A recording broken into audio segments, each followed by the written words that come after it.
नमस्कार, नमस्कार, नमस्कार दोस्तों। मैं Nikhilesh Jain Hindi ChessBase India channel पर आप सभी का हार्दिक अभिनंदन। दोस्तों थोड़ी देर पहले मैंने एक और वीडियो डाला था जहाँ पर हमने आपको दिखाया था कि जू वेन्जुन और अर्जुन एरगासी के बीच जो मुकाबला हुआ था उसमें क्या हुआ था। और अब मैं लेकर के आया हूँ एक और वीडियो जिसमें अर्जुन जो है वो खेल रहे थे मार्क आंद्रिया से जो कि वर्ल्ड जूनियर चैंपियन हैं करंटली।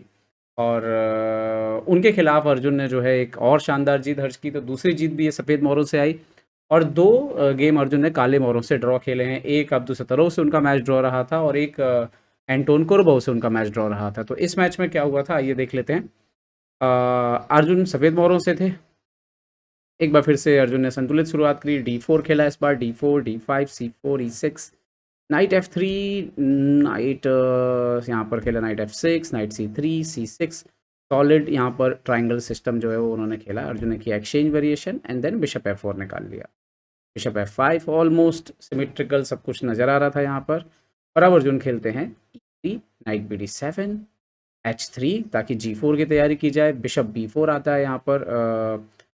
खेलते हैं यहाँ पर मार्क और अब अर्जुन खेलते हैं queen B3, queen B6, G4 और अर्जुन यहाँ शुरुआत से ही आक्रमण करना शुरू कर देते हैं। बिशप जाता है G6 और ये क्लियर है कि अर्जुन कह रहे हैं कि अगर आपने यहाँ कैसल किया तो मैं आक्रमण करूँगा, यहाँ आपने कैसल किया तो मैं आक्रमण करूँगा। देखते हैं आप क्या करते हैं। नाइट H4 इसके बाद इन्होंने क्या खेला, बिशप G6 का अर्जुन खेलते हैं नाइट H4, बिशप E7 वापस जाते हैं और यहाँ पर अर्जुन नाइट G6 एक्सचेंज कर देते हैं। अब एक बिशप जो है वो अर्जुन नाइट के बदले ले चुके हैं।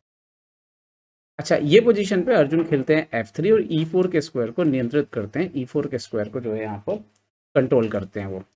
और इस पर्टिकुलर पोजीशन पे ये जो पोजीशन यहाँ पर है, इस पोजीशन पे नेक्स्ट मूव जो ब्लैक का आता है, ब्लैक खेलता है नाइट F8। आई थिंक यहाँ पे भी अगर इनको मौका था मार्क को ये क्वीन एक्सचेंज करते हैं तो ये पोजीशन भी ठीक हो सकती थी उनके लिए। उन्होंने नाइट F8 खेला और डेफिनेटली वो नाइट F8 इसलिए खेल रहे हैं क्योंकि अर्जुन का किंग जो है वो सेंटर पर है। स्ट्रक्चर अर्जुन ने थोड़ा कंप्रोमाइज़ किया हुआ है तो वीकनेस भी है, लेकिन बात यह है कि आप आक्रमण कैसे करेंगे। तो अर्जुन भी पोजीशन को भी खोल नहीं सकते और इसीलिए इतना वक्त मिल रहा है मार्क को कि वो अपने मोहरों को जो है रीसेटल जो है वो कर सकते हैं इस पोजीशन। उन्होंने खेला bishop G3, now night E6 लेकर के आते हैं यहाँ पर। अब अर्जुन खेलते हैं king F2।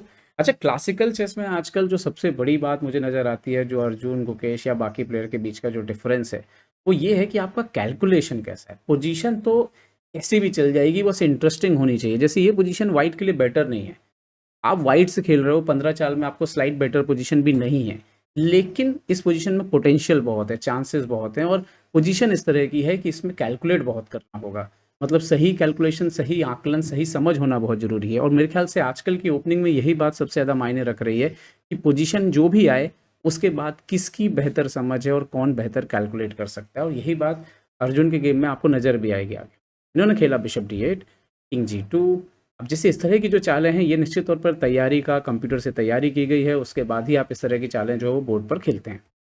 Bishop C7, Arjun खेलते हैं bishop F2, bishop D6, H4। मेरे ख्याल से ये एक बार फिर से मौका था कि क्वीन B3 मार देना चाहिए ब्लैक को और वाइट को ज़्यादा आक्रमण करने नहीं देना चाहिए। लेकिन बिशप E2 के बाद जब जैसे ही यहाँ पर मार्क ने कैसल किया, ये क्लियर हो गया था कि ये थोड़ा सा गलत चाल हो गई है उनकी तरफ से, क्योंकि उन्होंने क्वीन भी एक्सचेंज नहीं किया और कैसल भी यहाँ पे कर रही है। अब देखिए आगे क्या होता है। अर्जुन खेलते हैं रुक E1, E5 और यहाँ पर एक्चुअली मार्क का कैलकुलेशन ये है कि बिकॉज ऑफ ये जो पॉन स्ट्रक्चर है, अर्जुन का अटैक कामयाब हो नहीं रहा है और अब वो यहाँ से आक्रमण करे। ठीक है, अर्जुन ने खेला G5, नाइट आता है H5 और अब अर्जुन खेलते हैं F4। ये वो पोजीशन थी जहाँ पर मार्क चाहते तो B4 करके कंटिन्यू कर सकते थे, B4, नाइट A4, पर उन्होंने यहाँ पर नाइट सेक्रीफाइस मारा और अर्जुन की खराब किंग की पोजीशन का फ़ायदा उठाने का सोचा। लेकिन यही हो गई उनसे कैलकुलेशन में गलती। अर्जुन ने नाइट एक्सेप्ट किया, नाइट ऊपर आता है। अर्जुन के यहाँ पर आप देख सकते हो कि अर्जुन के 2 पॉन यहाँ पर जा चुके हैं और एक पीस जो है वो बदले में उन्हें मिला है।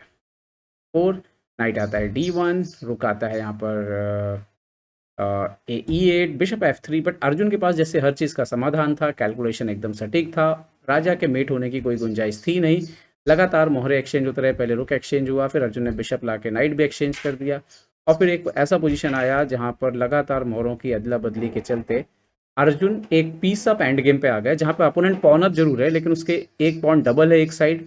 और अगर यहाँ पे देखें आप क्वीन साइड से अर्जुन सिर्फ एक पॉन डाउन था, जबकि यहाँ पे एक पॉन डाउन है, दोनों साइड एक एक पॉन डाउन है और एक पीस अप है। तो ओवरऑल सिचुएशन ये बनी कि धीरे धीरे गेम इंप्रूव होता गया अर्जुन का, और नाइट भी इंप्रूव हो गया, बिशप भी इंप्रूव हो गया, तो उसकी वैल्यू भी बढ़ गई जितनी उसकी वैल्यू थी।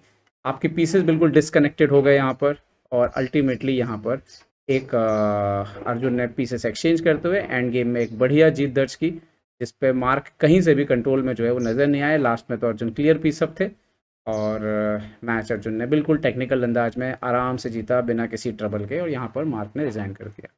तो फिलहाल अर्जुन 3 अंक बना करके लीड कर रहे हैं। आने वाले राउंड्स में उनके मुकाबले विंसेंट केमर से होना है, उनका मुकाबला यहाँ पर नील्स ग्रैंडोलियस से होना है, और पीटर स्वीडलर से होना है। तो अर्जुन अगर इन आने वाले मुकाबलों में जीत दर्ज करते हैं तो नेपो को पीछे छोड़कर विश्व के नंबर 4 खिलाड़ी भी बन सकते हैं। उम्मीद करता हूँ ये वीडियो आपको पसंद आया होगा। पसंद आया तो लाइक शेयर और सब्सक्राइब करना ना भूलें। देखते रहिए ChessBase India. ChessBase India के लिए मैं निखिलेश जैन। जय हिंद दोस्तों।